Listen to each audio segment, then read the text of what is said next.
چونکہ آج مجھے خاص طور سے اصلاح عقائد کے حوالے سے گفتگو کرنا ہے تو میں قصداً اس طرف رخ نہیں کرنا چاہتا، نہیں تو پھر وہ پوری محفل ادھر ہی چلی جائے گی۔ اللہ تبارک و تعالیٰ سید الشہداء کے صدقے میں ہمارے ایمان اور عمل کے اندر پختگی پیدا فرمائے۔ حضرات مکرم، سب سے پہلی بات تو آپ یہ یاد رکھیں کہ قرآن مقدس جو میں نے مکمل ترجمہ اور تفسیر کے ساتھ میں تلاوت کیا تو میری نظر جہاں تک گئی ہے تو میں یہ سمجھتا ہوں کہ اللہ کی نعمتوں کو ان کی کوانٹٹی کرنا چاہو تو یہ تمہاری بس کی بات نہیں ہے۔ اللہ تبارک و تعالیٰ کی نعمتوں کو تم گن نہیں سکتے۔ یہاں پر علماء کرام نے یہ ارشاد فرمایا کہ اللہ تبارک و تعالیٰ کی جو نعمتیں ہیں ان کو گننا تو بہت دور کی بات ہے۔ ہر سانس کے اندر کم سے کم اللہ تبارک و تعالیٰ کی 2 نعمتیں ہمارے پاس ضرور ہوا کرتی ہے۔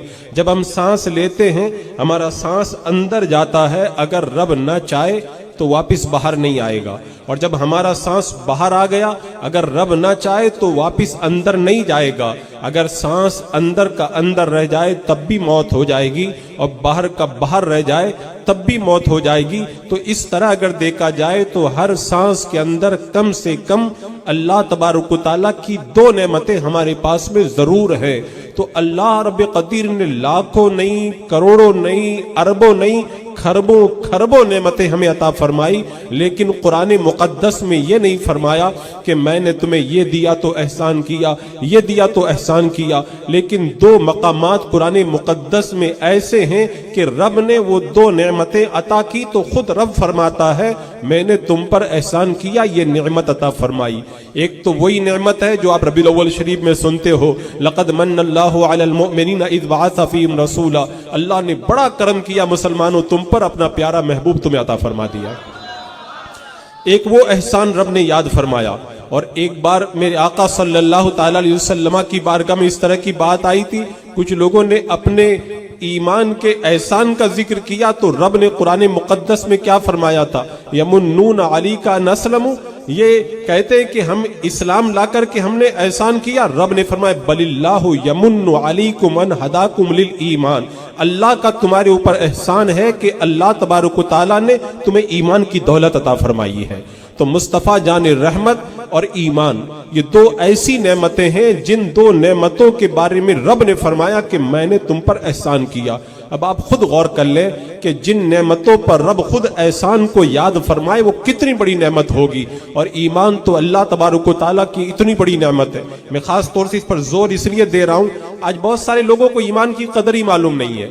مسلمانوں کے گھر پہ پیدا ہوئے اور اس کے بعد میں امام صاحب آئے یا بانگی صاحب آئے، کان میں آ کر کے اذان پڑھ دی، اور جب اللہ کے رسول کا نام کان میں آیا اور بس خوشخبری مل گئی کہ نبی کے غلاموں میں شامل ہو گئے، اتنی آسانی سے ایمان مل گیا تو ایمان کی قدر معلوم نہیں ہوئی۔ ورنہ صحابہ کی زندگی پڑھے، ایمان کے لیے انہوں نے کتنی قربانیاں دی تھی، ایمان کتنی بڑی دولت ہے۔